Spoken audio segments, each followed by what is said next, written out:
J'arrive devant chez moi, je descends une cabine téléphonique, appeler quelqu'un, et là je vois un mec qui me détronche. Voilà, je le regarde, je vois qu'il a une attitude qui est pas normale, et il y a une arme. Je me suis dit, il va me tuer, je dis, je suis mort. Je l'ai vite, je fais un crochet comme on dirait au rugby. Et je traverse un marché de Passy, et il y a du monde, et je me suis dit, je suis mort. Et non. C'était pas mon heure. Je sais pas, c'était pas mon heure. Ou alors j'ai une réaction qui ne s'attendait pas, ils pensaient que j'allais monter sur la moto au moment où je devais monter, ils me tuaient sur la moto, ou ils devaient me tuer à un autre moment, ils étaient juste là en repérage. C'est un miracle que je sois vivant.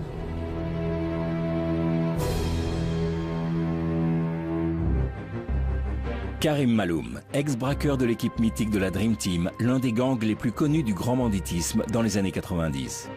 À l'époque, on lui prête les braquages les plus spectaculaires. Ses cibles, le plus souvent, des fourgons de transport ou des dépôts de fonds. Et sur chaque coup, entre 2 et 45 millions de francs sont volés. On lui attribue même des affaires dans l'Europe entière. En août 99, plusieurs hommes cagoulés immobilisent ainsi à Malaga en Espagne un fourgon blindé et s'emparent de 540 millions de pesetas, soit 20 millions de francs. Là encore, la police espagnole accuse la Dream Team française. Fortement soupçonnée pendant plusieurs années, l'équipe n'est pourtant jamais arrêtée. À chaque procès, les policiers venaient et défilaient en nous disant « cette affaire est attribuée à la Dream Team » alors que finalement, soit on était acquitté, soit on avait un non-lieu. De 1985 à l'an 2000, la Dream Team enchaîne les attaques réussies. 15 ans de parcours. Et leur plus gros coup, c'est sans doute le braquage d'un fourgon blindé de la Brinks à Gentilly en 2000, filmé en direct, mais pour lequel, cette fois, Karim Maloum et 3 autres membres du gang tombent.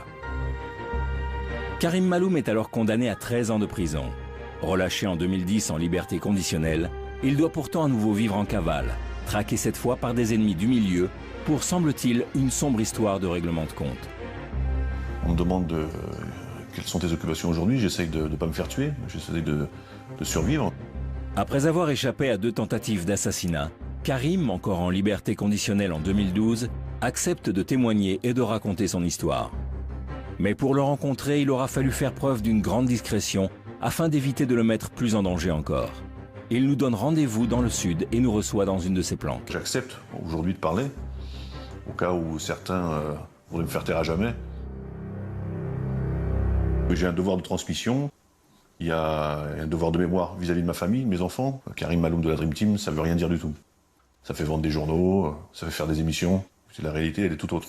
On nous a appelé la Dream Team, moi je dirais c'est une équipe de rêve pour une vie de cauchemar. Voilà ce que c'est. Et sans s'en douter, le cauchemar commence pour lui il y a un peu plus de 20 ans. Il intègre alors la Dream Team de manière plutôt fortuite, en devenant d'abord garde du corps. Un jour, un ami, dans les années 90, me dit « Est-ce que Karim, ça t'intéresserait pas d'être garde du corps ?» Je dis « Mais moi, j'ai jamais été garde du corps de ma vie, je sais pas ce que c'est. » Il me dit « Mais non, vas-y. » Donc j'y vais, comme ça, là, comme on dit, comme on dirait, au flanc. J'ai travaillé pour un marchand d'art. Et puis après, je travaille pour un homme qui était à Abidjan. Donc voilà, j'ai fait ça pendant 5 ans. Je m'occupais des enfants, j'étais leur homme de confiance. Je vivais comme un milliardaire sans être milliardaire, quoi. Dans ce milieu de la protection rapprochée, on rencontre toujours un peu des gens un peu des marginaux, quoi, on va dire des aventuriers ou des gens qui font le chose. Toujours un gars me propose de monter au braco avec lui. Je lui dis, mais moi j'ai jamais braqué de ma vie, hein, pourquoi tu me demandes à moi? Et le gars me dit, non, mais j'ai entendu parler de toi, que t'es quelqu'un de correct, tout ça. Et ça a démarré comme ça. Moi, j'ai toujours voulu affronter mes peurs. Donc je me suis dit, est-ce que je suis capable de faire ça? Est-ce que c'est pas la façon de vaincre une de mes peurs? Karim n'avait jusqu'ici jamais joué les gros bras. Jeune, rien ne le prédestinait d'ailleurs à être un voyou terrorisant la société. J'étais un enfant timide, introverti, qui rougissait. C'était un peureux, petit. Un peureux. C'était pas le dur à cuire, le caïd. Non, pas du tout. Mais alors pas du tout. Hein, non. C'était moi qui le protégeais même. Karim grandit ainsi à Paris aux côtés de sa grande sœur Isabelle, de son frère et de ses parents. Ces derniers tiennent une affaire qui tourne dans la restauration. Gâtés, chéris, les enfants ne manquent de rien. Seulement voilà, adolescent, Karim va vivre un événement déterminant dans la suite de son parcours. À l'âge de 14 ans, j'ai eu de graves problèmes de santé sur Paris. Je faisais pneumonie, congestion pulmonaire, malade coup sur coup, j'arrêtais pas. J'avais ce médecin qui s'appelait Dr Wolf à l'époque, et qui dit à mon père, ça me reste en mémoire toujours, ça partira jamais. Il dit à mon père, si vous voulez votre réussite sociale, restez sur Paris, vous avez votre hôtel, votre restaurant, votre maison à la campagne, votre appartement dans le 15e. Maintenant, si vous voulez la santé de votre fils, il faut partir. Il faut partir dans le sud, pour ses poumons, pour ses bronches. Et en l'espace de 15 jours, mon père a tout vendu. On s'est retrouvés dans une 204 avec la remorque, les chiens, la famille, à partir dans le sud alors qu'on connaissait personne. Direction Perpignan, où Karim arrive finalement à s'épanouir et à recouvrer la santé. On est arrivé dans une région du rugby, Perpignan, donc on ne pouvait pas faire autrement que je jouer au rugby. Et pour moi, le rugby, je pense, ça a apporté beaucoup de choses. Ça a changé ma vie. Le rugby a changé ma vie. Ma façon de voir les choses et de me comporter vis-à-vis des gens. Il devient même rugbyman professionnel au sein de l'USAP, le célèbre club perpignanais, l'un des plus titrés du top 14 en France. Une nouvelle vie réussie pour lui, ce qui n'est à l'époque pas le cas de sa famille. Quand on est arrivé à Perpignan, mon père n'a pas voulu reprendre de restaurant ni de bar, il a voulu s'occuper de l'éducation de ses enfants. Donc leur situation financière a périclité. Ils ne me l'ont jamais reproché, mais en tant qu'enfant, on a toujours ce souvenir, à 14 ans, que vos parents abandonnent leur réussite sociale pour la santé de leur enfant. Donc quelque part, vous vous sentez coupable. Quand vous voyez vos parents dans une mauvaise posture financière, vous dites c'est un peu ma faute. Jusqu'à l'âge adulte, Karim porte ce fardeau secrètement. Alors le jour où on lui propose de participer à un braquage, il accepte, pour ses parents. Je me suis dit, je ne peux pas les laisser comme ça. Hein, donc j'accepte. Je me suis dit, ça va aller plus vite. Moi, j'ai basculé essentiellement pour ça. Voilà. J'ai pensé que c'était un raccourci. J'ai pensé prendre un raccourci. Bon, j'ai pris un vrai labyrinthe. Et quand on est braqueur en herbe, on fait forcément des erreurs de débutant. Le premier braquage, quand il faut mettre une cagoule, écoute, je la mets à l'envers. Il n'y a que moi qui me suis rendu compte, hein, mais bon, c'était, voilà, c'est un peu, c'est burlesque, quoi, mais bon, c'était ça. Je trouvais pas mon calibre. J'avais une arme, elle était dans deux blousons, je l'ai même pas sortie. J'ai poussé une gueulante, un cri, pour que tout le monde se mette à plat ventre. Et je me suis dit, c'est que ça. L'affaire s'est faite en 5 secondes. J'ai pas sorti d'arme, je voyais rien. J'ai dit, putain, on est parti avec de l'argent. J'étais vraiment un novice. Un novice qui apprend vite et rejoint donc le gang le plus redoutable en matière de braquage, qu'on surnomme très vite la Dream Team. Une référence à la fameuse équipe de basket américaine, forte de ses exploits lors des JO de Barcelone en 92, et considérée comme la plus grande de tous les temps. Karim Maloum et ses collègues seraient ainsi les Michael Jordan et Magic Johnson du braquage. L'expression Dream Team vient d'ailleurs des policiers eux-mêmes qui, à un moment donné, considèrent que c'est le gratin du banditisme qui se réunit, puisque vous avez des gens qui viennent de Perpignan, de Lyon, de Marseille, de Corse, de Toulon, de Paris, et ça forme une espèce de Dream Team. À part 2 ou 3 qui étaient vraiment ancrés dans le banditisme, d'autres c'est tous des révoltés un peu de cette société dans laquelle on ne se trouvait pas. Donc c'est un peu ça, c'est sans doute que les policiers ont du mal à nous mettre la main dessus, c'est sans doute par rapport à ça, parce qu'on rentrait dans aucun critère. Donc voilà, je crois qu'il y en a un, le premier braquage qu'il avait fait, c'était pour payer ses ouvriers, il n'arrivait pas à payer ses ouvriers, il a fait son premier braquage pour payer ses ouvriers. L'autre c'était pour assurer l'entreprise de son père, moi c'était par rapport à la situation financière de mes parents. Donc on s'est retrouvés un peu dans... On avait des valeurs communes. Voilà. Un des premiers braquages sensationnels qu'on leur attribue, c'est celui d'un avion d'Air Inter sur le tarmac de l'aéroport de Perpignan le 13 août 1996. Un Airbus A320 d'Air Inter Europe a été braqué par un groupe d'au moins 4 hommes sur l'aéroport de Perpignan vers 18h30. Ils ont filé butin en poche. Les précisions de Benoît Thévenet. 18h20, 3 fourgonnettes forcent un portail d'accès aux pistes de l'aéroport de Perpignan. Les 3 véhicules s'immobilisent devant l'avion qui effectuait une manœuvre en bout de piste. Plusieurs hommes armés déploient alors une banderole sur laquelle est écrit « Coupez le moteur et ouvrez la soute ». Mais l'enquête ne parvient jamais à prouver la responsabilité de la Dream Team. Karim, lui, a toujours nié leur implication. Pourquoi ça serait nous? C'est parce qu'on habite Perpignan, on est de Perpignan. Voilà, c'est n'importe quoi. C'est juste on prête Coriche. Voilà. Seulement 4 braqueurs sur le tarmac. Pourtant, l'équipe compte à l'époque 12 membres. Parmi eux, entre autres, Michel Crutel, originaire de Drancy, Christian Oraison de Manosque, Bruno Cellini de Villejuif, Daniel Bélanger de Limoges, Daniel Merlini de Marseille ou encore Jean-Jacques Naudot de Perpignan. Tous venus d'horizons différents et tous avec des profils hauts en couleur, ce qui leur vaut dans la presse des surnoms dignes de fiction. T'en as un qu'on appelait le bavard parce qu'il parlait jamais. Parce que moi j'étais gros, on m'appelait le gros. C'était pas le gros, on m'appelait l'abbé Pierre. Parce que dès qu'il y avait un malheureux, je ne pouvais pas m'empêcher d'aller vers lui, de m'occuper de lui. Comme Michel Croutel, on dit que c'était le militaire. Alors quand on vous reprenait des articles de presse, on l'appelait militaire parce que c'était un homme qui maniait extrêmement bien les armes de façon militaire. Rien à voir. Une fois il s'est coupé les cheveux, on l'appelait le militaire parce qu'il avait juste une coupe de militaire. Donc c'était des boutades. Le gros, la fripouille, le commerçant, son Altesse, Pinochet, Babar ou encore le Grand Blond se réunissaient ainsi régulièrement pour préparer leur coup. On était une entreprise familiale. Voilà. Pour résumer l'équipe. Chacun avait été complémentaire. Justement, c'est pour ça que ça marchait.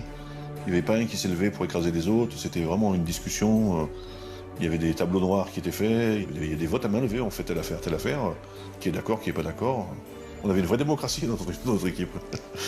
Alors, il y avait débat? Oui, il y avait débat, oui. Bien sûr qu'il y avait débat. Il y avait des vrais débats.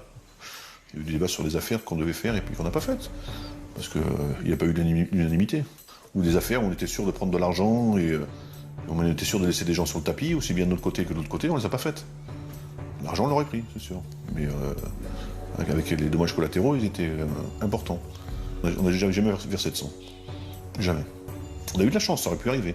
Mais on a tout fait pour que ça n'arrive pas, ça n'est jamais arrivé. J'ai eu ce genre de soulagement de dire qu'il n'avait jamais tué personne, que c'était pas un meurtrier, juste un braqueur. Voilà, ça oui. Et ça, je suis fière de le dire. Voilà, parce que mon frère n'est pas un meurtrier, un braqueur. C'est tout, un braqueur. Ce que je me rappelle, moi, c'est des tablés. Ça, on avait des repas, il y avait des dialogues, c'était digne des films d'Audiard. C'était des charriades, des boutades, alors que c'était grave quand même ce qu'on allait faire.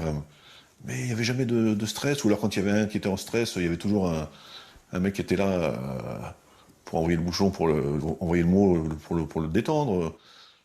C'était des courses, on allait faire nos courses sur le marché, il y avait un qui était cuisinier, qui faisait à manger pour tout le monde. On avait un autre, il pouvait pas les braquer sans prendre une plaquette d'Imodium. Voilà, et pourtant c'était un braqueur chevronné, mais il lui fallait de l'Imodium. Mais c'était quelque chose, que des personnages, des vrais personnages.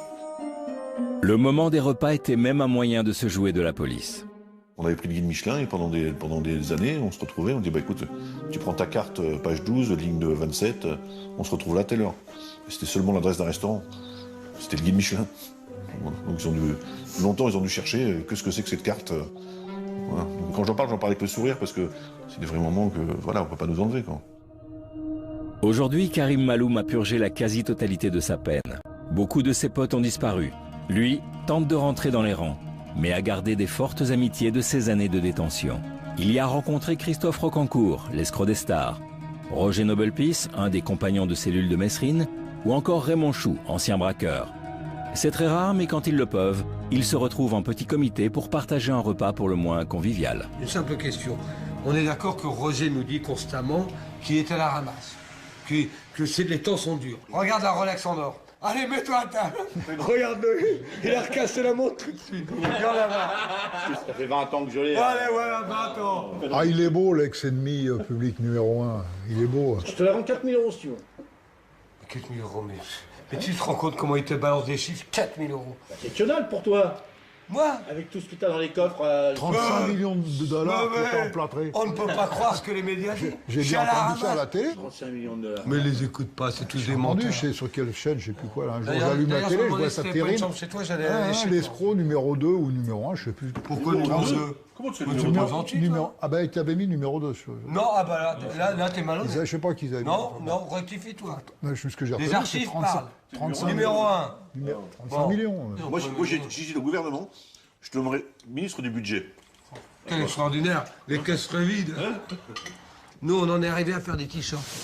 Ouais. Regarde l'escroquerie. Qu'on n'a pas une thune, on est obligé de se mettre dans l'honnêteté. Regardez le t-shirt de Christophe, c'est pas beau ça?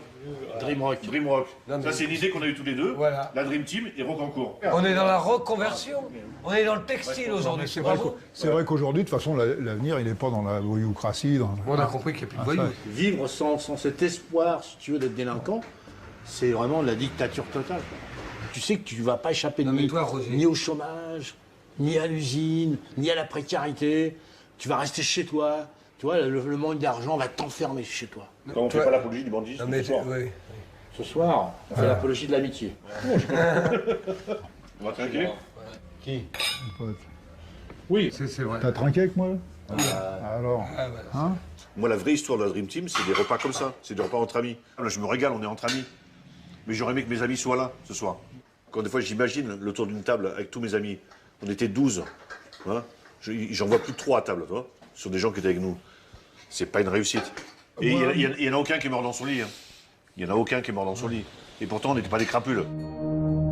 Les fins tragiques des membres de la Dream Team sont en effet nombreuses.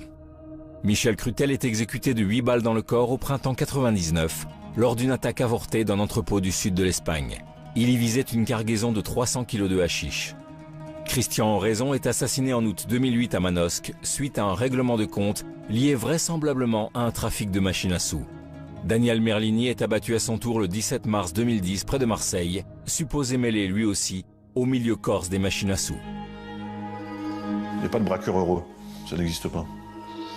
On avait un ami qui disait que si vous croyez qu'un jour vous pensez que vous allez mourir sur une île déserte, il nous disait toujours ça. Il dit, vous allez mourir sur le tas. Il avait raison. Et lui, il est mort sur le tas. Non, moi, je me suis coupé un doigt que j'ai envoyé à Badinter. Un jour, il y a donc Dédé Conquet et quelques autres. Ils disent on en a marre de Badinter, on va tous se couper un doigt pour qu'il démissionne. Alors au départ, on était 50, et par une prompte désertion, on était 7. Guillon n'arrivait pas à se couper. Et Guillon, alors j'ai attrapé Guillon. Ah, je suis bien tenu, toi. J'ai mis la main comme ça, le couteau comme ça, et Stelno est arrivé, paf, le doigt. Oh, et qui l'a coupé ton doigt, toi? Ouais, c'est rien. Pareil, c'est Dédé qui me l'a coupé. Ah ouais? Et moi, j'ai coupé celui de Dédé. Parce que Dédé, c'était mon pote. Il a été condamné avec moi dans l'affaire de la gare du Nord. Mec, la faute n'a pas de chance, toi.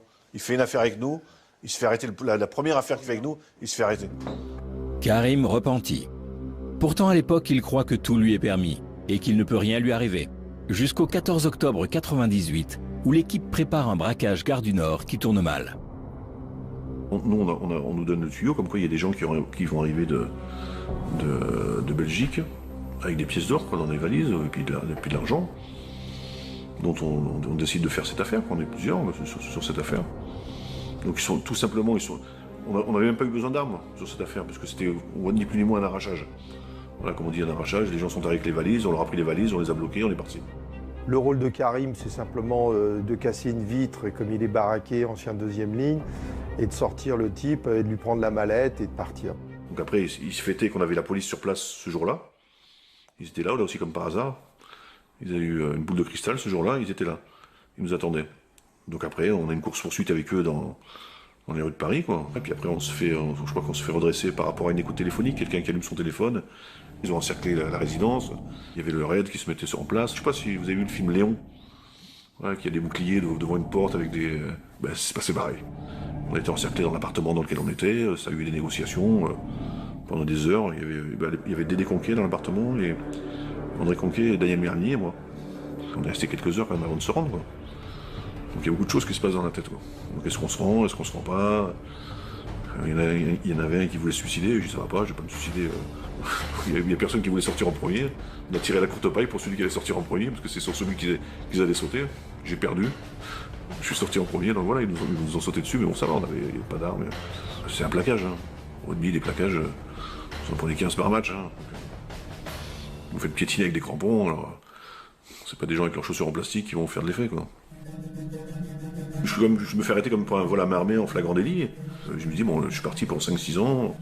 Voilà. Donc les policiers sont très contents parce qu'ils arrêtent à l'époque des membres de la Dream Team sur cette affaire. Et il s'avère que l'instruction dure pendant 7-8 mois, et au bout de 7-8 mois, il y a une nullité qui apparaît, et je m'en souviens très bien, puisque c'est moi qui l'ai trouvé. Donc j'ai discuté avec le juge, et il a vu qu'effectivement, il ne pouvait pas garder certaines personnes, dont Karim Maloul. Donc on sort sur un vice de procédure. Mais je le soupçonne de l'avoir fait exprès. Je pense toujours que l'erreur elle a été faite sciemment, parce qu'ils ne nous avaient pas tous arrêtés. Ils préfèrent avoir la totalité de l'équipe, pensant qu'on allait se regrouper, qu'on allait faire une affaire ensemble et qu'ils auraient tout le monde.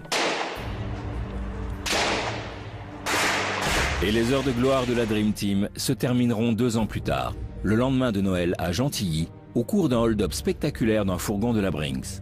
42 millions de francs sont alors dérobés. Il y a une info, il y a un fourgon qui passe là, il y a de l'argent. On ne sait pas la somme exacte, hein, personne ne sait exactement combien il y a dedans. Hein. Après, vous travaillez dessus.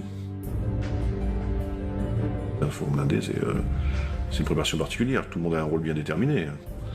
Tu as celui qui va poser la charge, il y a celui qui va bloquer les roues, il y a celui qui va sécuriser le périmètre, il y a celui qui va neutraliser les convoyeurs pour pas qu'ils pensent à un moment sortir leurs armes et qu'il y ait une fusillade qui ne sert à rien. Voilà, il y a celui qui va bloquer le camion avec sa voiture, il y a le camion qui va arrêter devant.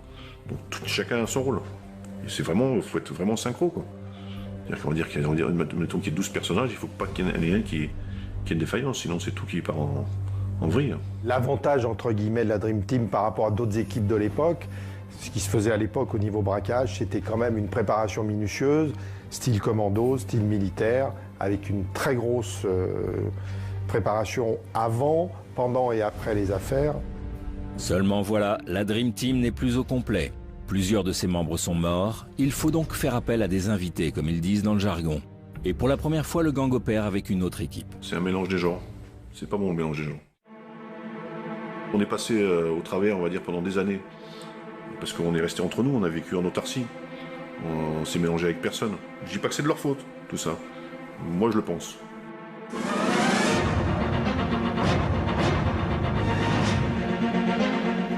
Messieurs, bonsoir. Voici les titres de l'actualité de ce mardi. Encore une attaque à l'explosif contre un fourgon blindé. Un convoyeur de fond a été légèrement blessé à Gentilly, près de Paris. Un commando fortement armé avait tiré au lance-roquettes contre 2 fourgons de la Brinks. Les malfaiteurs ont pris la fuite après s'être emparés du butin. Voilà, le braquage est réussi. Tout le monde est rentré, on compte l'argent. Voilà. On mange ce qu'il y a à manger, on fait pas la fête, parce que dans les journaux, on dit qu'on a sabré le champagne, qu'on a fait la fête. Non, pas du tout. On mangeait des sandwichs, on a dormi par terre. Pourtant, on avait l'argent. Hein. J'avais l'argent sur mes pieds. Je pensais à comment on allait dépenser le lendemain, toi. Mais j'ai pas eu le temps, parce qu'à 6h, le réveil, il a été brutal, quoi. La fuite des braqueurs d'hier n'aura peut-être été que de courte durée. Ce matin, 6 hommes soupçonnés d'avoir participé à l'attaque de Gentilly ont été interpellés dans l'Essonne. On s'y attendait pas du tout, non. Le réveil, il a été costaud. Quand on arrive à 6h du matin, qu'il y a 20 ou 30 mecs cagoulés qui arrivent, voilà. On se rend compte aussi ce que ça fait quand nous, on arrivait cagoulés aussi. Voilà. Donc c'est un peu aussi un juste retour aux choses. C'est l'impact psychologique que tu peux avoir sur des gens, ça peut être choquant. Donc on va dire qu'on a été choqués. Voilà ce que les policiers ont découvert tôt ce matin dans un pavillon de la banlieue sud. Une cinquantaine d'armes à feu, des armes de poing, mais aussi des fusils d'assaut, à côté de stocks d'explosifs et de détonateurs. En même temps, 6 hommes étaient interpellés. 4 d'entre eux sont fichés au grand banditisme. On se fait arrêter dans la planque Merlini, Cellini, Nodo et moi. 4. Je me revois attaché dans la cuisine avec Merlini, parce qu'ils nous avaient mis à part. Je ne sais pas pourquoi Merlini et moi, ils nous avaient mis de côté dans la cuisine. Je suis quand même bien amoché, parce qu'ils m'ont bien savaté, comme on va dire. Donc je suis en centre, je m'en parlais toujours, ils appellent un médecin, SOS médecin. Le médecin, SOS médecin, il arrive là-dedans, et c'est comme une pièce comme ici, quoi. Et puis elle est bourrée d'armes. Il y a des lance-roquettes, il y a des fusils mitrailleurs, il y a une tonne de cartouches. Donc il arrive là, il me dit, il est en train de me soigner, il me dit, mais comme ça, il me fait, je sais pas ce que vous avez fait. Il me dit, bon courage, il m'a dit.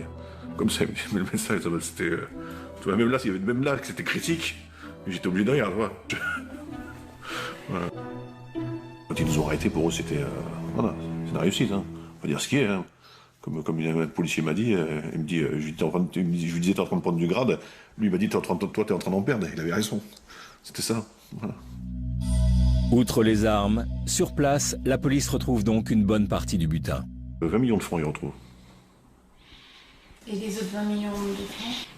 Évaporés. Avec les gens qui sont évaporés.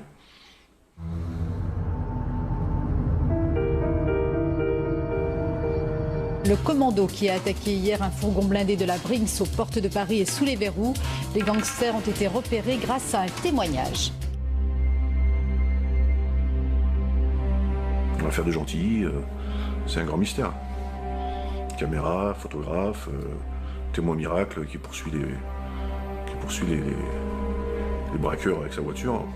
Selon nos informations, les policiers ont bénéficié d'un renseignement très précis. Lorsqu'ils prennent la fuite, les braqueurs posent un gyrophare de police sur une de leurs voitures, comme en témoignent ces images amateurs. Mais sur l'autoroute, une des voitures du gang fait une queue de poisson à un automobiliste qui du coup aurait suivi le véhicule des braqueurs jusqu'à la planque, ce pavillon de banlieue. Là, Il aurait vu les malfaiteurs débarquer leur butin. Prévenus, les policiers n'ont pas manqué le coup de filet. La version officielle, c'est un homme qui avait le café à côté de l'hôtel. Il faisait le baptême de son fils. Il a entendu des coups de feu, il a entendu du bruit. Il a pris son appareil et il a filmé la scène. Mais on lui a demandé de fournir des cassettes du baptême de son fils, puisqu'il avait commencé. Il n'en a jamais eu. Il y avait un photographe aussi qui était là aussi, qui a vendu ses photos à Paris Match, qui était là aussi. Il fêtait son pot de départ et il a eu un appareil photo. Et il a pris des photos. On n'a jamais retrouvé mon avenir quand témoin, il est parti vivre dans les îles, je crois. Impossible, inconnu au bataillon, un photographe. Et après, il y a eu le fameux pilote Fangio qui aurait poursuivi les gens jusqu'à la maison parce qu'il a vu des voitures passer à 200 à l'heure avec des hommes en cagoule et des brassards police. Qu'est-ce qu'il fait? Il les poursuit pour les arrêter. Parce qu'il faut arrêter la police quand même, on ne sait jamais. De là à ce que ce ne soit pas des vrais policiers, tout ça. C'est tout et n'importe quoi. Ouais. Je pense personnellement, après avoir vécu toutes les années Dream Team et toutes leurs affaires judiciaires, qu'il y a eu des affaires données, il y a eu des indicateurs, mais qui venaient jamais du noyau dur. Il a fallu vraiment qu'on se fasse infiltrer par quelqu'un. L'histoire du type qui a suivi les bagnoles de police avec une voiture jaune, tunée, et qui les a vus rentrer dans un pavillon, ça a fait rigoler tout le monde. Ce jour-là, la sœur de Karim est loin de se douter dans quel pétrin est son frère. Elle et sa famille l'imaginent en mission de protection rapprochée à l'étranger. Son avocat m'appelle, elle me dit que mon frère s'est fait arrêter, donc je ne sais pas pourquoi. Et là, j'apprends ce qu'il a fait. Ils sont tombés des nues, quoi. Ça m'a choqué de voir les images de ce braquage, parce que c'est mon petit frère, dans ma tête, c'est mon petit frère. J'imagine même pas qu'il puisse faire une chose pareille, quoi. Jamais j'aurais imaginé mon frère avec une cagoule et braqué, quoi. Et là, je dis, oh là là, papa et maman, qu'est-ce qu'ils vont penser? Ils nous ont élevés, bon, voilà, dans la droiture, dans le respect. Ça a été, moi j'étais effondrée, quoi. Je savais plus quoi penser, je savais plus quoi faire, quoi. J'essayais de cacher mes parents, et puis bon, après bon, les journaux, on habite dans une petite ville, donc première page, voilà. Ma mère effondrée, qui bon, malheureusement fait une thèse parce que elle n'a pas supporté, quoi, voilà. Je me rappelle du regard de mon père, c'était dur, et il me disait c'est pas possible, mon père c'est pas quelqu'un qui parlait beaucoup, pas très expansif, mais là on voyait qu'il avait pris 10 ans. Difficile de digérer la nouvelle pour la famille. Non seulement Karim est arrêté, mais les charges requises contre lui sont nombreuses. On est poursuivi pour vol à main armée et association de malfaiteurs. Il y avait tentative d'assassinat, mais la juge d'instruction on les retire. Elle dit si je les mets à un, je dois les mettre à tout le monde. Il y avait certains, on ne savait pas qui avait tiré, pas tiré. Mais il n'a jamais été démontré, jamais, qu'il avait tiré ou qu'il avait usé des armes qui ont servi. D'ailleurs, le lendemain, il y a eu une expertise de poudre, de résidus de tir sur ses mains et sur ses vêtements qui ont été retrouvés, puisqu'il n'avait pas pu s'en débarrasser, et il n'y avait pas de traces. Il me semble que les coups de feu, ils ont tiré vers le sol. Il n'y a pas eu de coups de feu qui ont été faits pour tuer. Pourtant, quand la peine tombe, elle est très lourde. Karim Maloum est condamné à 13 ans de prison, dont 10 ans ferme. Voilà, c'est tout qui bascule. On sait que la vie change. C'est une porte qui se ferme. Quand la porte se ferme, on sait qu'il y en a pour des années. C'est 10 ans. C'est 10 Noël, 10 jours de l'an, 10 anniversaires, 10 printemps, 10 étés, 10 hivers, 10 automnes. C'est quelque chose quand même, 10 ans. C'est vos enfants que vous ne voyez pas grandir. Moi, j'ai laissé ma fille, elle avait 4 ans. Quand je suis sorti, elle en avait 14. Mon fils, il en avait 14. Quand je suis sorti, il en avait 24. Donc voilà, tu ne vois pas grandir tes enfants. Alors après, on les voit grandir au parloir. On les voit grandir au parloir. Donc c'est bien sûr qu'on s'en veut. Je me rappelle bien du premier parloir. Le premier échange, ça a été dur parce que je ne savais pas quoi lui dire. Je regardais comme si je regardais un étranger, en fait. J'étais là, qu'est-ce qui s'est passé? Mais comment t'as pu faire ça? Même j'ai peut-être pas eu les bons mots, quoi, à ce moment-là, parce que j'arrivais pas à lui parler. Ils ont été incarcérés en 2000, ils ont été jugés en 2006, ce qui est quand même très long. Hein. J'ai fait condamner la France à la Cour européenne compte tenu du délai déraisonnable dans lequel ces gens-là ont été jugés. Et au tribunal, le jugement s'avère délicat, car l'affaire présente des zones d'ombre. D'abord, je me souviens qu'on a eu du mal à faire venir le témoin, puisque en fait, pendant toute l'instruction, on avait demandé à ce qu'il soit cité, qu'il soit présent, et on ne l'avait jamais vu. Et puis, on a réussi à le faire venir, et là, ça a été un grand moment du théâtre judiciaire, puisqu'on a eu en face de nous un réfugié politique croate, qui n'avait pas de situation régulière en France, qui n'avait pas de permis, et qui racontait un peu tout et n'importe quoi. Et je pense que les jurés de la cour d'assises ont été sensibles au fait qu'ils se sont aperçus qu'on leur mentait, que c'était pas ce qu'on leur avait dit. Ce que les policiers leur avaient raconté, l'histoire de la course-poursuite, l'histoire du hasard, ils sentaient que c'était pipeau. Et si vous voulez, ça a joué quand même, parce que si vous regardez les peines qui ont été prononcées, ce sont des peines qui sont lourdes, hein, certes. On a été condamné à 13 ans en ce qui concerne Karim. Mais ce n'étaient pas les peines annoncées.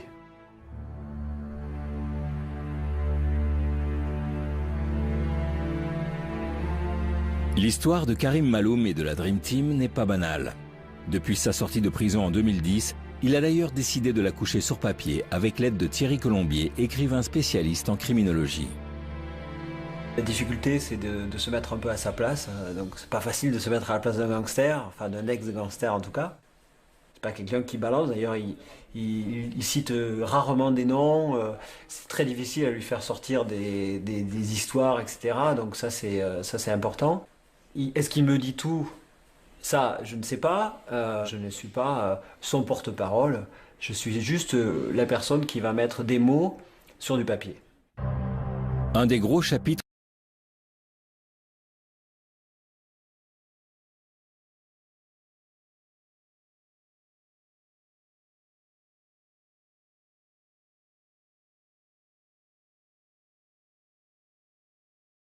Bien sûr qu'on pense que c'est possible. Dès l'instant, il y a un facteur humain qui rentre en compte. Il y a une faille. Donc la faille, vous la trouvez tôt ou tard. Il y a toujours des failles. Vous rentrez en résistance. Hein. On se met dans la peau d'un résistant, on s'invente des histoires. Voilà. Au début, ouais, voilà, j'y ai pensé. À l'époque, il y avait des gens qui s'étaient proposés de venir me chercher. Donc il y avait un terrain de foot qui était accessible par une usine à papier à l'époque. Les voitures pouvaient se mettre derrière avec une échelle. On pouvait passer derrière les grillages de sécurité assez bien. On avait commencé à couper les fils. Il y a quelqu'un qui me faisait la courte échelle pour passer. Tout était minuté, chronométré.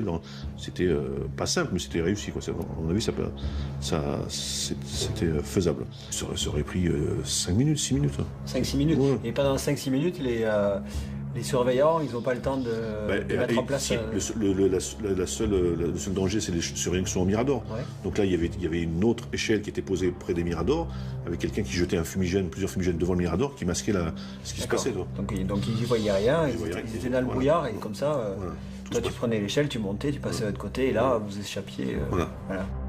Mais dans la prison de Nanterre, le bruit court qu'une évasion se prépare. Une rumeur qui arrive aux oreilles du directeur, qui en fait aussitôt part à Karim.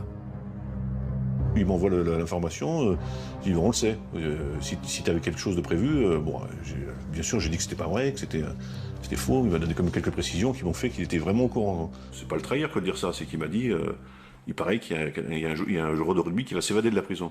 J'étais le seul joueur de rugby de la prison. Mais moi je lui dis non, je ne m'évaderai pas. Je vais donner ma parole. Mais à mon avis, si je m'évadais, on nous attendait dehors. Voilà. Des gens... je pense que les policiers devaient nous attendre. Donc je considère qu'il m'a sauvé la vie.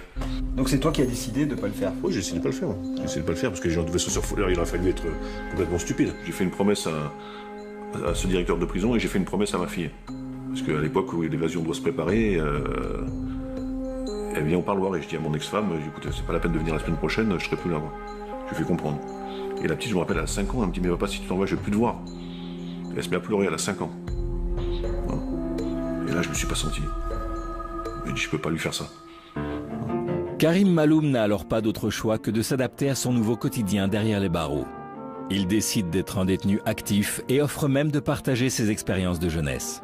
J'étais à la centrale de Saint-Martin-de-Ré Et on a monté une équipe de rugby. J'ai tombé avec un gars de Béziers, et tous les deux, lui aussi, connaissaient le rugby. On a monté une vraie équipe de rugby. Licencié à la Fédération Française de Rugby, on participait à un championnat. C'était formidable de faire quelque chose en détention. On avait 30 bonhommes qu'on entraînait 2 fois par semaine, plus les matchs. Puis des profils différents, avec des fois des affaires un peu sordides, mais bon, sur le terrain, c'était... voilà, ils étaient libres. Pendant 80 minutes, ils étaient libres. Ça, c'est une vraie réussite. Moi, je me rappelle à Nanterre, des jeunes que les surveillants n'arrivaient pas à maîtriser. Ils me disaient, Karim, il me dit, écoute-moi, c'est la première fois qu'on ne prend pas de cachet, on ne prend pas de shit pour dormir. Je suis un des mecs à avoir fait rentrer une promenade en chantant. Et je faisais chanter les chansons du rugby. Et les mecs, ils appelaient le directeur, ils me disaient, ouais, il y a un mouvement collectif en détention. Tout le monde faisait la chenille et rentrait dans sa cellule en chantant la chenille. Tu sais, la chenille qui redémarre. Mais écoute-moi, jamais ils l'ont vu de leur vie, ça. Tu sais ce qu'écrivait Shakespeare? Spire. Ce sont des idiots qui gouvernent les aveugles. C'est-à-dire? La politique. Déjà, selon Shakespeare. Ah, Shakespeare? William Shakespeare. Ah ouais, mais avec ton accent, dans le Spire. Moi, je dis que c'est Spire. Je connais Spirou, tout ça. On peut parler de Shakespeare, on a droit à la culture. Ah, bien sûr. En prison, au mitard, on a appris à lire. Nos livres préférés, c'était quoi? C'était des livres de porno. Ouais. Moi, c'était Tarzan, Riceboro. Bon, moi, c'était pas Tarzan, c'était Private. Des trucs d'aventure. Moi, je me suis fait tatouer tout le dos aux États-Unis en regardant des livres sexuels, à tendance sexuelle. Moi, c'est Antonio Gramsci, c'est Malatesta. Ouais, moi, je lisais surtout tout ce qui était littérature subversive. Mais moi, tu vois, j'ai jamais réussi à lire en prison. J'arrivais pas. J'ai l'impression de, je sais pas, de pas vivre l'instant. Je faisais que ça, moi. Non, mais quand je disais, c'est l'impression que je sortais de la situation dans laquelle j'étais. J'y suis, je veux savoir ce que je vis. Tu vois. Karim apprend peu à peu à être respecté par l'administration pénitentiaire. Et il est même récompensé pour bonne conduite. J'avais réussi à me faire transférer à la maison d'arrêt de Perpignan à l'époque, pour être proche de ma famille. Quand il vivait en détention, j'avais rencontré, il y avait des Anglais qui tombaient pour les trafics de cigarettes ou de stupéfiants, des routiers. Ils me disaient, moi, Yo, Karim? Je dis, ouais, c'est moi. Et ils avaient un bouquin en Angleterre, il y avait marqué The Last Attack de la Dream Team, la dernière attaque de la Dream Team. Donc il y avait toutes nos têtes avec les cartes de l'Europe, c'était tout et n'importe quoi. Et donc il disait mais que c'était pas fini, que bientôt un hélicoptère viendrait nous chercher. Donc à chaque fois qu'il y avait un hélicoptère qui passait de la prison, for you, ils disaient c'est for you, tous les Anglais. Donc imagine-toi l'administration pénitentiaire. Donc au bout de 2 mois, on m'a inventé une suspicion d'évasion. Ils m'ont baluchonné à 5h du mat, sans affaires, Paris direct. Ça a été monté de toutes pièces, c'était bidon, et ça a permis de le rapatrier dans la région parisienne. Karim Maloum est surveillé de près. D'autant qu'un nouveau suspect apparaît dans l'enquête. Antonio Ferrara, grande figure du banditisme. Proche du milieu corse, soupçonné de nombreux braquages et d'une tentative de meurtre en 1996, il est surtout connu pour sa spectaculaire évasion de la prison de Fresnes dans le Val-de-Marne le 12 mars 2003, ce qui lui vaut le surnom de Roi de la Belle. Ses empreintes et son ADN auraient donc été retrouvés sur le lieu d'arrestation de Karim. Antonio Ferrara comparaît aujourd'hui devant la cour d'assises de Paris pour l'attaque d'un fourgon de la Brinks, un palais de justice placé sous très haute sécurité. Des fourgons escortés par des membres du GIGN, des patrouilles fluviales sur la Seine, des rondes, des contrôles renforcés. Antonio Ferrara, l'homme qui comparaît dans le box, est précédé d'une sérieuse réputation, un roi de la belle. Il était considéré à tort ou à raison comme l'ennemi public numéro 1, et dès qu'il rentrait dans une affaire, tous ceux qu'il touchait de près ou de loin étaient considérés comme des gens dangereux. Jusqu'à l'arrestation de Ferrara, sa détention se passe bien. À partir du moment où Ferrara s'est fait arrêter, ça a été un enfer pour tous les autres. À partir de 2003, il y a une pression terrible. Et Karim va faire partie des gens qui vont subir la pression. J'étais classé DPS, qu'on appelle détenu particulièrement signalé. Donc après, on vous déplace. Tous les 3 mois, on est obligé de vous changer de prison. Au total, Karim Maloum va subir 19 transferts. La Santé, Bois d'Arcy. Fresnes, Fleury, voilà, fait tout le tour, quoi.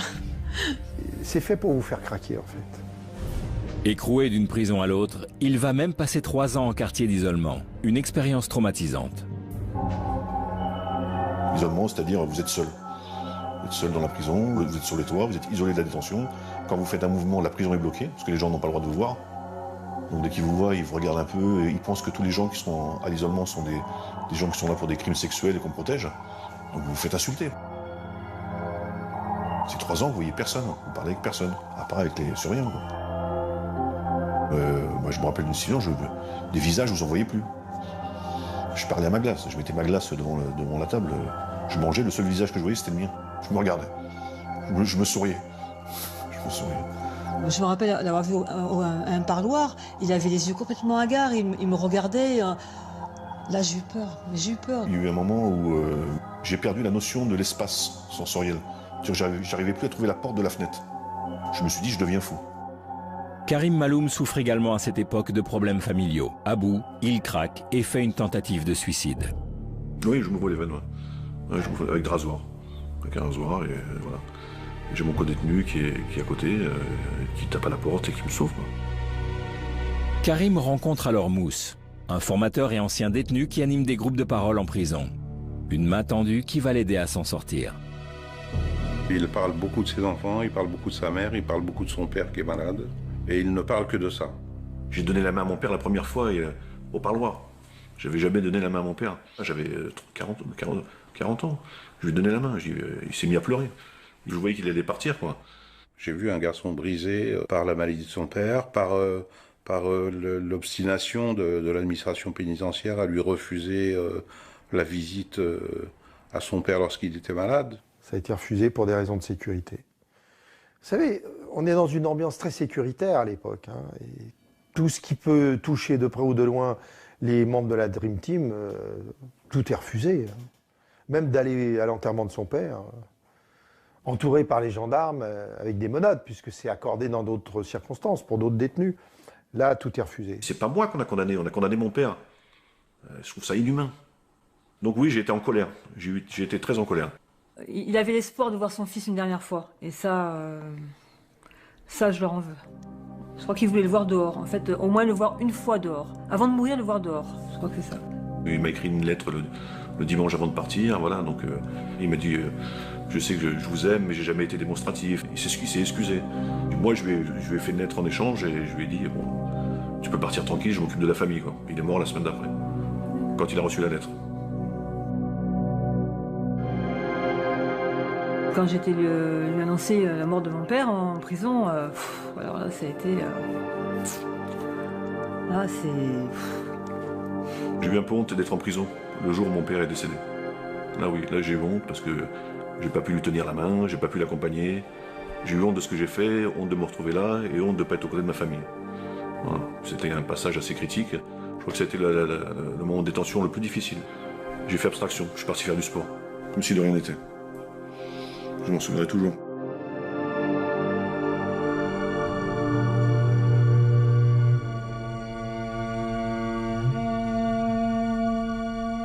Karim libre, là, c'est le soulagement complet. Renaissance, quoi. J'étais heureuse. On va en parler, j'ai encore des frissons, quoi. Sa sortie, on l'imagine 100 fois, 1000 fois. Mais c'est jamais comme on a prévu, quoi. On prend une autoroute dans la tête, moi, je dis, quand on sort, parce que c'est violent. La voiture, il me disait, oh là là, ça me fait drôle, la route et tout. Et je me rappelle, je conduisais, je me suis même fait flasher, je me rappelle.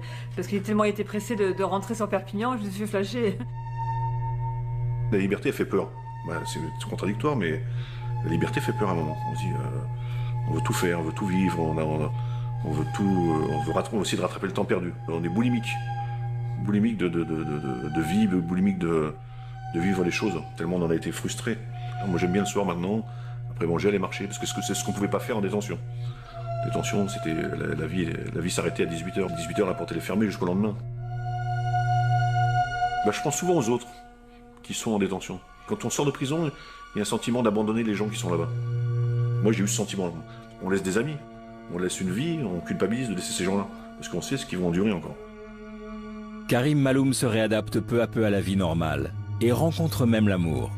Séparé de sa première femme pendant les années de détention, il refait sa vie, un conte moderne, celui de l'avocate et de l'ex-braqueur. J'ai connu ma compagne par l'intermédiaire de mon avocat, Denis Giraud, c'était sa collaboratrice qui était avocate. Donc je l'ai connue en 98, elle était là lors de ma première tentative de suicide. Des années plus tard, un jour je reçois une lettre d'elle, elle me dit je voudrais bien m'occuper de ta liberté conditionnelle, de monter le dossier. Donc je lui dis pourquoi pas, et puis là il se crée une idylle. Une petite fille est arrivée, une merveille. Voilà, donc voilà, après c'est tout bonus. En fait, ça prouve que le droit mène à tout. Hein. On peut même épouser un ancien braqueur. Une histoire d'amour qui s'accompagne d'une vraie reconversion professionnelle. Il devient président de la Fédération française de kickboxing. Et la prison lui inspire même une vocation. Je me suis rendu compte qu'en détention, il y avait des gens qui ont fait des 10, qui font des 10, des 15, des 20 ans de prison et qui pensent qu'ils sont inutiles quand ils sortent. Et moi, je pense que ces gens-là, ils ont un vrai rôle. Avec l'aide de sa femme et d'autres collaborateurs rencontrés lors de sa détention, il met donc sur pied un projet qui lui tient à cœur. On a monté une association qui s'appelle Alternatives et Avenir. Le but était d'accueillir des détenus longue peine, en fin de peine, les accueillir, les former, parce qu'ils deviennent des éducateurs, bien sûr encadrés, et de les mélanger à des primo-délinquants et des jeunes, à la place d'aller en prison, qui viennent au contact de ces gens-là. Je pense qu'il y a un vrai boulot à faire, il y a un partenariat mutuel, il y a un parrainage mutuel entre les jeunes et les anciens à faire. C'est-à-dire que même les jeunes peuvent apprendre aux anciens ce qui se passe maintenant dans la vie. Quand tu as 15 ou 20 ans de prison, tu ne sais plus ce qui se passe. Les téléphones, les iPhones, les BlackBerry, ça, tu ne sais plus tout ça. Donc je pense qu'il peut y avoir vraiment un partage des deux générations. Je parle pour mon cas, au bout de 3 ans, des fois, il y a le baby blues de la femme enceinte, il y a le blues du businessman, mais il y a le blues du mec qui sort de prison. Au bout d'un moment, on se dit, qu'est-ce qu'on fait là? La récidive, qu'est-ce que c'est? C'est des gens qui ne se retrouvent plus à leur place en liberté, parce qu'ils n'ont pas été préparés à la liberté. Voilà. On n'est pas préparé à la prison, mais on n'est pas préparé non plus à la liberté quand on a fait des années de prison. Et les gens veulent qu'une seule chose, c'est y retourner. Et des fois, c'est malheureux à dire. Moi, je parle souvent et je me dis, c'est peut-être complètement stupide ce que je vais dire. Mais tiens, j'irais bien passer une semaine en prison pour être tranquille, pour pas avoir de soucis. Soutenu par sa famille, Karim parvient ainsi à s'adapter au mieux à sa nouvelle vie d'homme libre. Il est même sollicité par le cinéma pour participer à l'écriture d'un scénario de long métrage inspiré de l'histoire de la Dream Team. Mais en mars 2011, en pleine ascension professionnelle, Karim Maloum est victime de 2 tentatives d'assassinat. J'arrive devant chez moi, je descends une cabine téléphonique, appeler quelqu'un, et là je vois un mec qui me détronche. Voilà, je le regarde, je vois qu'il a une attitude qui n'est pas normale, et il y a une arme. Je me suis dit, il va me tuer, je suis mort. Et non. Et ça m'arrive une deuxième fois en bas de chez ma belle-mère. Je vais voir ma compagne, qui va voir sa mère, jusqu'à la rendez-vous avec elle à 10h. Même elle ne savait pas que je venais. Donc j'ai dû être trahi par quelqu'un. Le matin, quand je retrouve ma compagne, il y a quelqu'un au passage piéton qui ne traverse pas. Et ça m'intrigue. Et quand il se retourne, voilà, sa tête n'est pas inconnue. Il n'est pas là pour m'offrir des fleurs. Les raisons de l'agression sont obscures. Karim ne sait pas vraiment pourquoi on veut l'éliminer. Moi, j'ai des griefs avec personne, je suis en guerre avec personne, donc je vois pas pourquoi vous voulez essayer de me tuer. On a tué Daniel Merlini. Pourquoi? Je sais pas, on le saura un jour. Un an après, on essaye de me tuer. Est-ce que c'est un rapport? Voilà, j'essaie de comprendre. Pendant 3 ans, il m'arrive rien. D'un seul coup, je vais à l'enterrement de Daniel Merlini. Je porte le cercueil. Soi-disant, je ne dois pas porter le cercueil, parce que quand on porte le cercueil, ça veut dire qu'on réclame vengeance. Est-ce qu'on essaie de m'éliminer? Croyons que j'allais venger Daniel Merlini, peut-être? Est-ce que les gens se sont sentis en danger? Je sais pas. Voilà. C'est mon ami. Je porte son cercueil. Voilà. Qui veut la peau de Karim?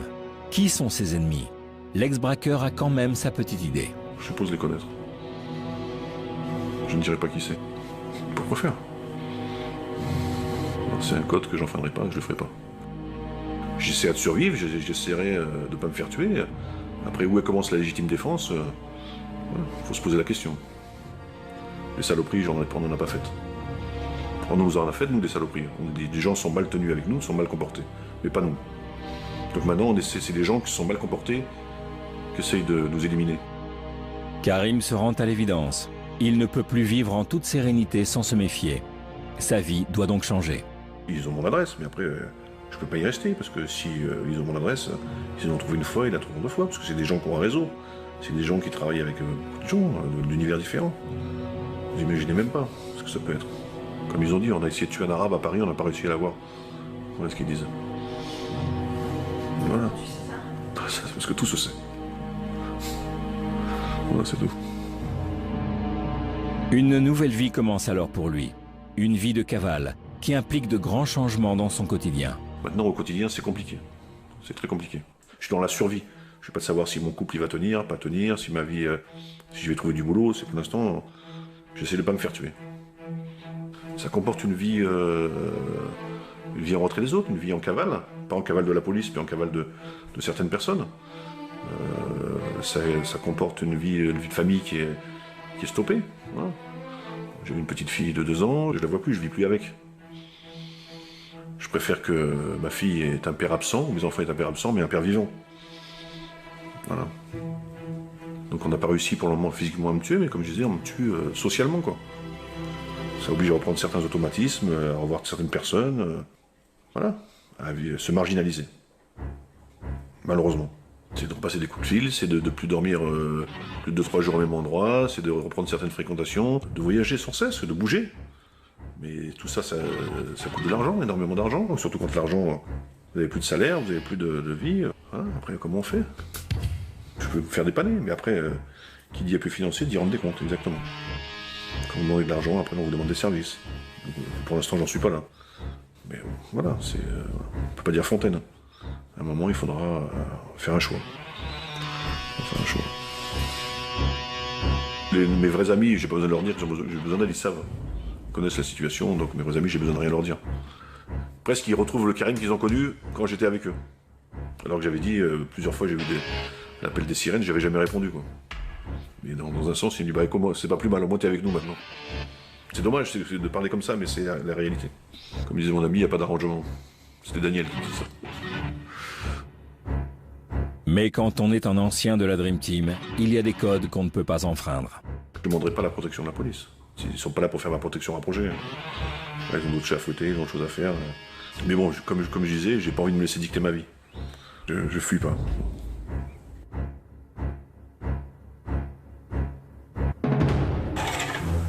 Pour rester en forme et vigilant, et ainsi optimiser sa défense, Karim se réfugie alors dans le sport. Ça permet d'avoir du discernement, de ne pas faire n'importe quoi, de ne pas être parano, et de garder un corps sain dans un esprit sain, on va dire. Voilà. Quand je viens sur Perpignan, je reste une journée, 2 journées maximum. Et je préviens personne, j'arrive en coup de vent. Dans ma famille, ils m'appellent le fantôme. Ma grande fille, je lui dis j'arrive, je viens le chercher, elle me dit quel jour? Je lui dis dans 5 minutes. Voilà. Donc mes enfants ont l'habitude. La peur, c'est ça, c'est qu'il y a quelque chose, parce que maintenant qu'il est là, on ne veut pas le perdre. Voilà. Une fin tragique pour Karim. Une crainte que tous ses proches partagent, mais ne veulent pas envisager. Qui suis, j'y pense pas, parce que je reste positif dans ma façon de voir les choses. Et j'ai vu suffisamment de choses tragiques dans ma vie d'avocat pour ne pas y penser. Et sinon, à ce moment-là, on arrête tout de suite. Hein. Vous savez, je vais dire un truc, je ne vais pas prêcher par ma paroisse. Je vais dire, appuyer sur une gâchette, c'est très facile. Moi qui ne suis pas un voyou, j'ai bien tiré aux États-Unis sur quelqu'un et je lui ai bien mis 3 balles. Ça ne donne pas des effets de gloire. Tirer sur quelqu'un, c'est pas une forme de courage ou quelque chose d'extraordinaire de tuer quelqu'un. C'est extrêmement facile de tuer quelqu'un. Ce qui serait difficile, ce serait de ne pas le tuer. Ça demanderait de la dimension. Karim, c'est mon pote. Moi, je cautionne à 200% sa parole. Ça veut dire que s'il me dit c'est comme ça, je sais que c'est comme ça. Malheureusement, d'autres personnes peuvent le concevoir différemment. Alors après, ça implique tout ce qu'il peut lui arriver, etc. Bon, c'est fâcheux, c'est très fâcheux. Moi qui ai vécu 20 ans aux États-Unis, la Dream Team, donc le Dream, c'est le rêve. S'il reste vivant, effectivement, c'est magnifique. S'il est mort, il n'y a pas de... La Dream Team, ça ne veut rien dire. Moi, elle est aussi simple que ça, l'histoire. À près de 50 ans, Karim Maloum, ancien malfaiteur, père de 3 enfants, dresse un bilan de son parcours. J'avais tout. J'avais tout pour pouvoir dire on peut tourner la page. Mais non. On est rattrapé par son passé, c'est pour ça qu'il faut juste surtout pas, s'il y a quelque chose à dire, surtout pas mettre le doigt là-dedans. Pour les jeunes qui pensent que c'est une vie de rêve, s'ils peuvent éviter, c'est mieux. Si mon témoignage il peut servir au moins à ce qu'il y en ait un qui n'y aille pas, c'est déjà gagné. Voilà. Si demain je meurs. Voilà, je vais pas faire la politique de l'autruche, ça peut arriver. Ça peut être une interview à titre posthume que je vous fais. Mais je ne veux pas qu'on s'appuie sur mon sort, je dis les choses comme elles sont, ce qui se passe. Et voilà, ça fait partie de ce milieu. Si tu as quelque chose à dire à tes enfants... À mes enfants? Ouais. Je suis désolé. Voilà.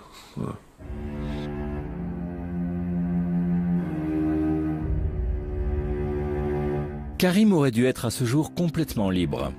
Mais le 2 juillet 2012, il est arrêté dans un appartement du 4e arrondissement parisien, mis en examen et incarcéré à la prison de la Santé après avoir été accusé par un homme de séquestration et de tentative d'extorsion de fonds. Coupable, piégé. À ce jour, l'instruction est en cours.